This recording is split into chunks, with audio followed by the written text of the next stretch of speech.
ఓం శ్రీ గురుభ్యో నమః. అందరికీ నమస్కారం అండి. ఈ చరాచర జగత్తుకి తండ్రి అయినటువంటి శివుని యొక్క సాధన చెయ్యాలి అంటే ఎంతో గొప్ప అదృష్టం ఉండాలి. అంత గొప్ప సాధన ఒక చిన్న మంత్రంతోనే పరిపూర్ణం అవుతుంది అంటే నమ్ముతారా? అవునండి, ఇది నిజం.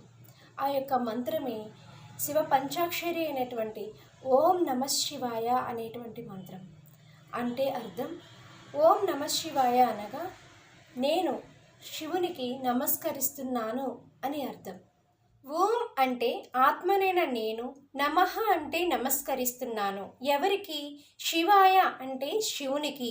ఆత్మనైన నేను, పరమాత్మ అయిన నీకు నమస్కరిస్తున్నాను అని తెలియజేసేటువంటి మంత్రము ఓం నమః శివాయ.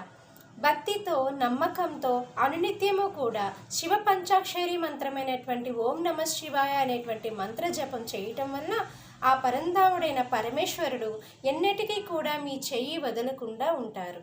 మంత్రాలకు చింతకాయలు రాలుతాయా అంటారు కొందరు. నిజమే, మంత్రాలకు చింతకాయలు రాలకపోవచ్చు, కానీ చింతలు మాత్రం ఖచ్చితంగా తొలగుతాయి. భక్తి, శ్రద్ధ, విశ్వాసంతో పలికే ప్రతి మంత్రము ఫలదాయకము, శక్తివంతము. ఓం నమః శివాయ. Thank you. మరిన్ని వీడియోస్ కోసం నా ఛానల్ని సబ్స్క్రైబ్ చేసుకొని మీ యొక్క సపోర్ట్ని అందించాలని మనస్ఫూర్తిగా కోరుకుంటున్నాను. Thank you so much.